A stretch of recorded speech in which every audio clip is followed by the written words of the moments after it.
საქართველოსთვის სამხედრო სფეროს გაძლიერება სტრატეგიული მნიშვნელობისაა, განსაკუთრებით მისი გეოპოლიტიკური მდებარეობისა და არსებული გამოწვევების გათვალისწინებით. აი რამდენიმე პრაქტიკული ნაბიჯი, რომელიც ამ პროცესში შეიძლება გადადგას ქვეყანამ. 1. საბაზისო თავდაცვითი შესაძლებლობების გაძლიერება. თანამედროვე ტექნოლოგიები. საქართველოში საჭირო იქნება თანამედროვე იარაღისა და აღჭურვილობის შემოტანა, განსაკუთრებით საჰაერო თავდაცვის, სადაზვერვო და სარაკეტო სისტემების მიმართულებით. დრონები და კიბერუსაფრთხოება, უპილოტო საფრენი აპარატების და კიბერსისტემების განვითარება თავდაცვითი ოპერაციების ეფექტურობის გასაზრდელად. 2. საკადრო მომზადება. პროფესიული არმია, მეტი ყურადღება პროფესიული სამხედრო პერსონალის გადამზადებასა და მათი მოტივაციის გაზრდაზე. საერთაშორისო გამოცდილება, ნატოს წევრ ქვეყნებთან და სხვა პარტნიორებთან წვრთნები და გამოცდილების გაზიარება. 3. რეზერვის სისტემის განვითარება.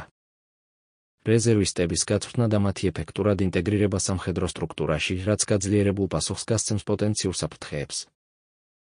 4. სამხედრო მრეწველობის განვითარება. ადგილობრივი სამხედრო წარმოების შექმნა, რომელიც მოიცავს იარაღის, აღჭურვილობის და ტექნიკის წარმოებას. პარტნიორობა საერთაშორისო სამხედრო მწარმოებლებთან ტექნოლოგიების დაცოდნის გადმოსაცემად. 5. სტრატეგიული ალიანსები და პარტნიორობა. ნატოსთან თანამშრომლობის გაღრმავება და ალიანსის სტანდარტების უფრო მეტი დანერგვა.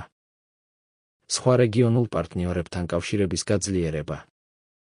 6. საჰაერო და საზღვაო შესაძლებლობების განვითარება. ძლიერი საზღვაო და საჰაერო თავდაცვის სისტემების შექმნა შავი ზღვის რეგიონში. საჰაერო სივრცის მონიტორინგისთვის რადარებისა და შესაბამისი სისტემების გაძლიერება. 7. სამოქალაქო თავდაცვის პროგრამები.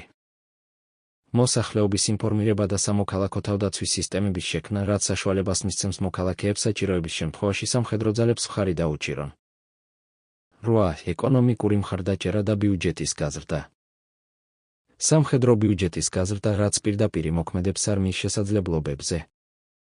ეკონომიკური განვითარება, რომელიც თავდაცვითი რესურსების გაზრდას შეუწყობს ხელს. საქართველოს სამხედრო გაძლიერება მოითხოვს როგორც გრძელვადიან, ისე მოკლევადიან სტრატეგიებს, რაც ქვეყნის უსაფრთხოებასა და სუვერენიტეტს განამტკიცებს.